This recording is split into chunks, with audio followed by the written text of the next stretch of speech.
सहनाववतु सहनौ भुनक्तु सह वीर्यं करवावहै तेजस्विनावधीतमस्तु मा विद्विषावहै। ओम शांति शांति शांति।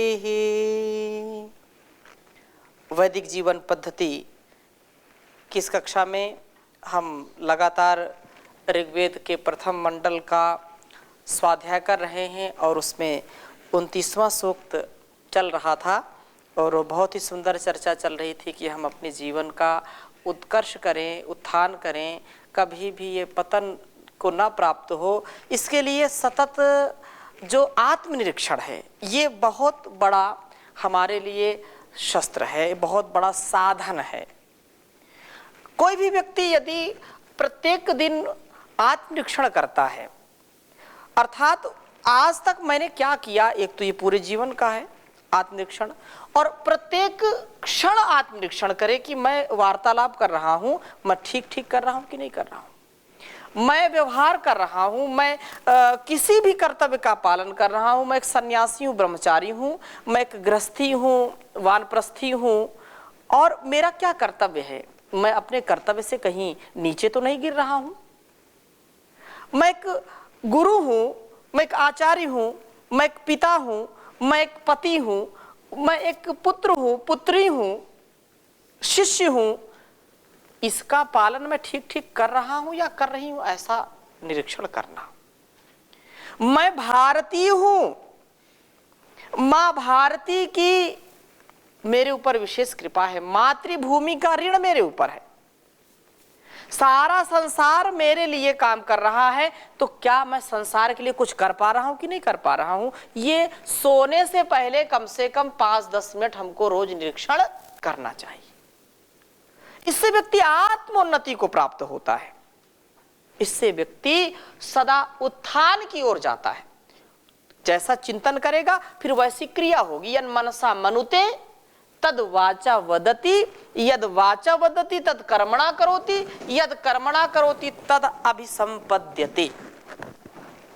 अर्थात कहने का आशय क्या है, हम जैसा चिंतन करेंगे, जैसा हमारे अंदर संकल्प विकल्प होगा, वैसा हमारा फिर वाणी व्यवहार होगा, और जैसा वाणी व्यवहार होगा, जैसा हम मुख से बोलेंगे वैसा ही करेंगे, और जैसा करेंगे फिर वैसे हम बन जाएंगे।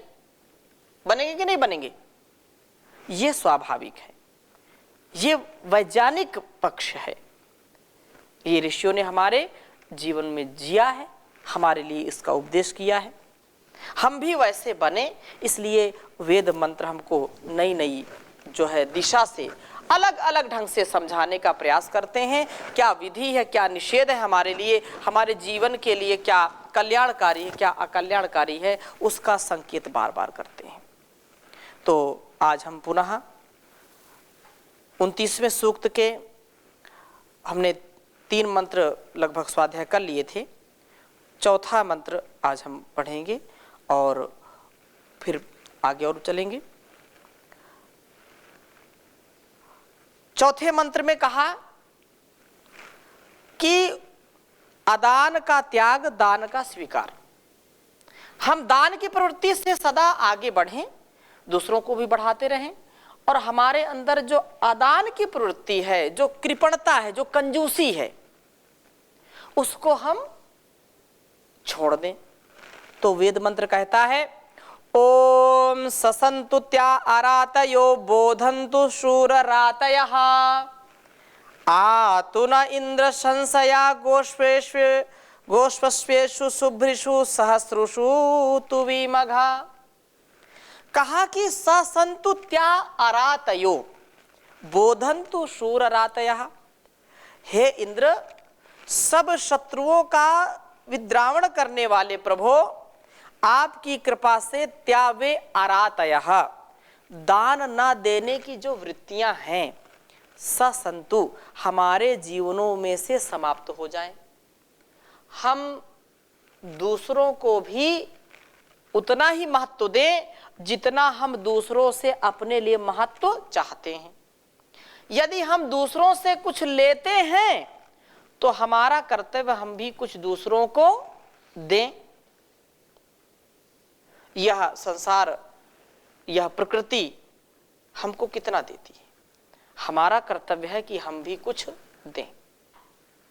इसलिए यहां कहा कि ये जो शूर है सब शत्रुओं के हिंसन करने वाले प्रभु रातयः जान वृत्तियां बोधंतु जाग उठें, अर्थात हम न देने की जो वृत्ति है उसको समाप्त करके देने की वृत्ति का अपने में पोषण करें, अर्थात हम दानवीर बने।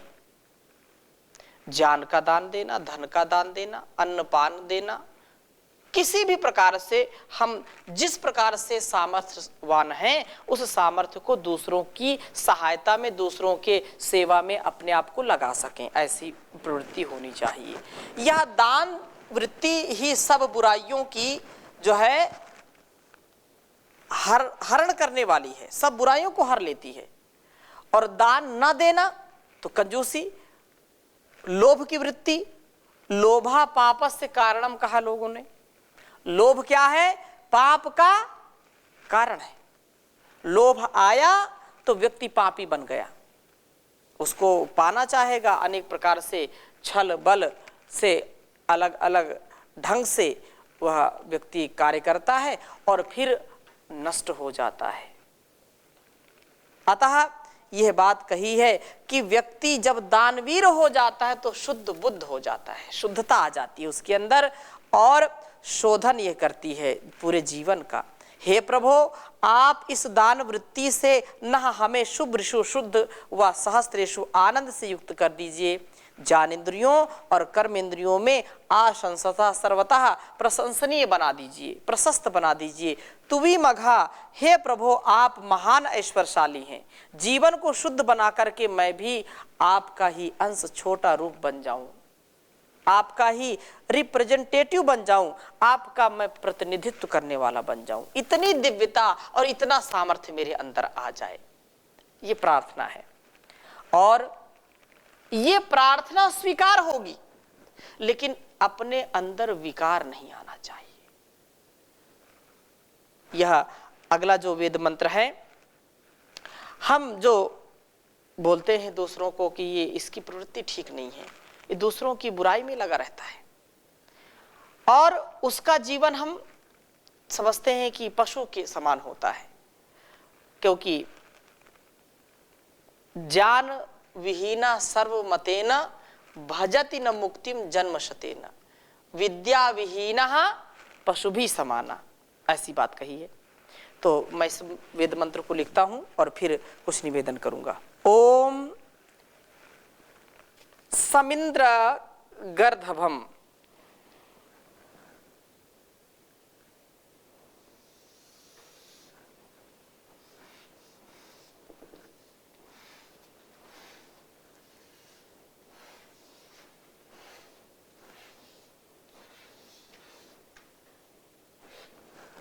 ओम समिंद्र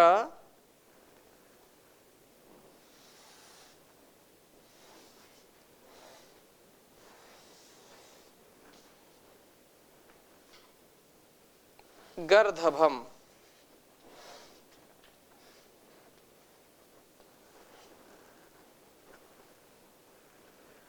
मृणानुवंतम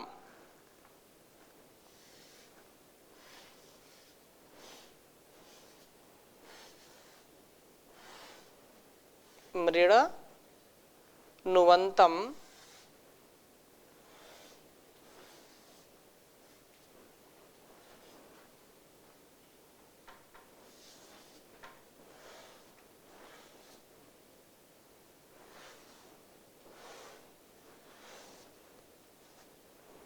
मृणानुवंतम पापया मुया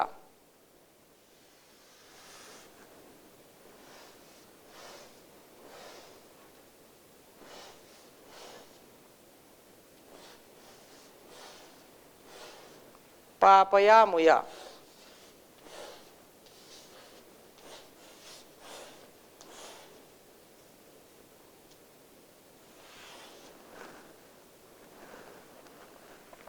शेष उसी प्रकार से नीचे की पंक्ति वैसी ही रहेगी। आतो न, उसी प्रकार से उच्चारण कर लेंगे। ओम समिंद्र गर्दभम मृण नुवंतम पापयामुया। आतु न इंद्र संशया गोष्पस्वेषु शुभ्रिषु सहस्रेषु तुवीमघ।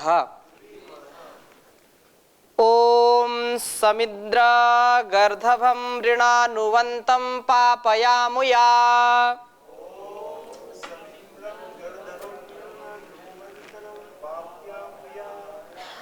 आतो न इंद्र संशया गोष्पस्वेषु शुभ्रिषु सहस्रेषु तुवीमघ।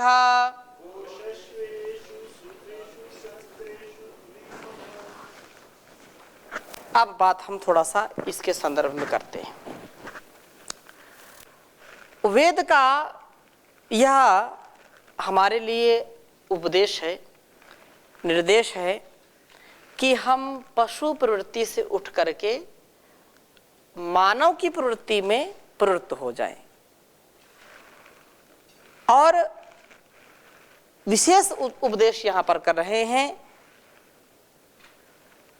हे इंद्र, जो प्रार्थना कर रहे हैं, सब इंद्रियों के ऐश्वर्य को प्राप्त कराने वाले प्रभु, ये प्रभु का उपदेश है। और ऋषियों ने उसको इस प्रकार से प्रस्तुत किया हमारे लिए कि हम प्रार्थना करें उससे कि हमको इस प्रवृत्ति से बचाए। किस प्रवृत्ति से? कहा कि अमुया पापया, उस पाप युक्त सदा अशुभ शब्दों को बोलने वाली वाणी से नुवंतम, शब्द करते हुए, अथवा अनर्गल, जो हमारे लिए उपयुक्त नहीं है, दूसरों के लिए भी उपयुक्त नहीं है, ऐसी जो वाणी है, ऐसी वाणी को जो है करते हुए, जिसको लोग बोल देते हैं कि ये तो मिथ्या भाषण करता है, बकवास करता है, ऐसा बोलते ना, तो वो गर्दभम, इस गधे को, ना समझ को, अब गधा, यह गर्दभम कहा है तो गधा क्या, अब गधा तो वो भी तो एक पशु ही है ना, तो ये पशु प्रवृत्ति वाली बात है। लोग बोलते हैं तुम गधे हो क्या? अच्छा, उससे और एक डिग्री और दे दिया, तुम गधे के बच्चे हो क्या? ये भी बोल देते हैं, गधे के बच्चे। एक सीढ़ी और आगे चढ़ गए, सुअर के बच्चे, ऐसे भी बोल देते हैं लोग, बोलते हैं ना। उसका कारण क्या है? कारण यह है कि हम पशु प्रवृत्ति से ऊपर उठें। हमारे अंदर जो विवेकहीनता है, जो मूर्खता है, जो अविद्या अज्ञानता है, उससे हम ऊपर उठें। यदि हमको पुरुषार्थ करना है तो पुरुषार्थ करें, उसमें कोई आलस्य प्रमाद ना करें।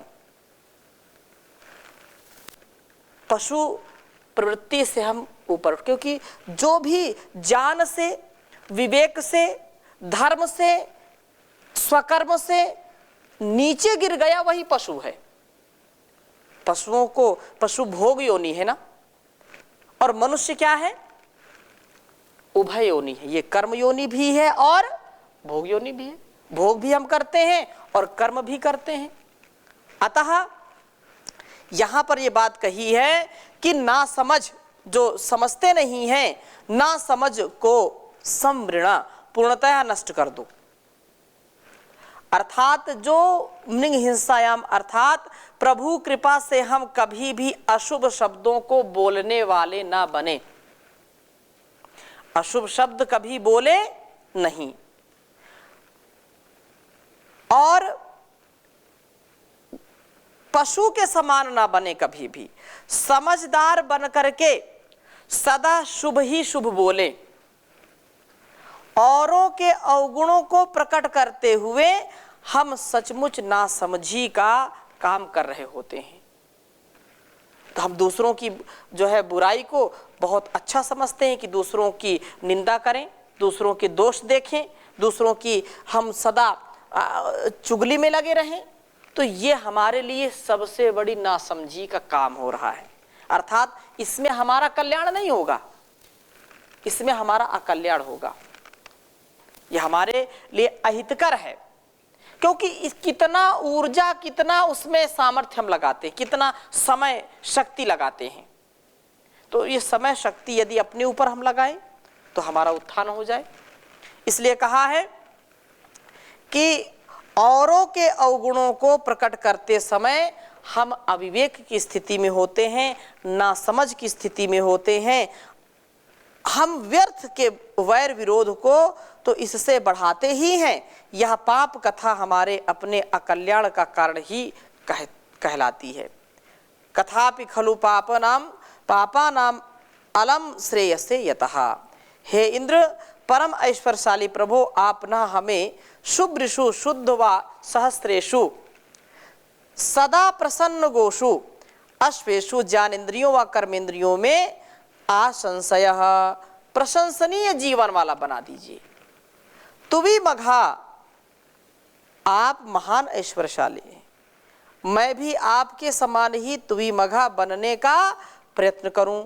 उसका मार्ग यही है कि मैं औरों की निंदा करता ना फिरूं, अपने जीवन को उत्कृष्ट बनाऊं। यह वाणी पापमय और औरों की अपकीर्ति ही प्रकट करती है। हम ऐसा करने वाले जो है पशु प्रवृत्ति वाले न बने, हम गधे ना बने, न गधे के बच्चे बने, न गधे के बाप बने और न गधे बने। तीनों चीज बता दिया। ये एक अलंकारिक बात है। कहने का आशा क्या है? अपने को ज्ञान से, विवेक से युक्त बनाएं, विद्या से युक्त बनाएं। विद्या विहीनः पशुभिः समानः। विद्यानां नरस्य रूपमधिकं प्रच्छन्न गुप्तं धनं। विद्या भोग करी यशः सुख करी। विद्या गुरुणां गुरु। विद्या बंधु जनो विदेश गमने। विद्या परा देवता। विद्या राजसु पूज्यते न तु धनम।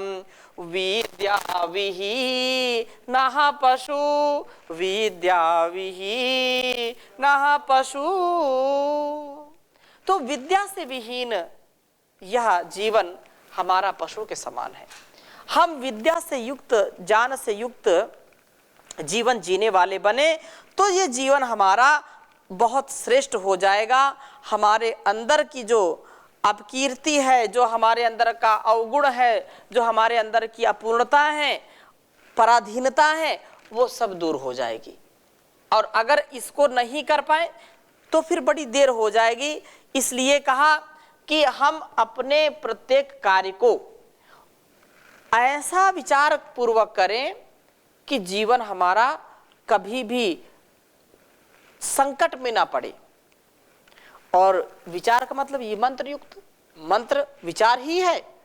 मंत्र का तात्पर्य क्या है? विचार। और बिना विचारे जो करे सो पाछे पछताए। काम बिगाड़ो आपनो जग में होत हंसाए। हम जो भी कार्य करें उसको बहुत सोच विचार करके करें।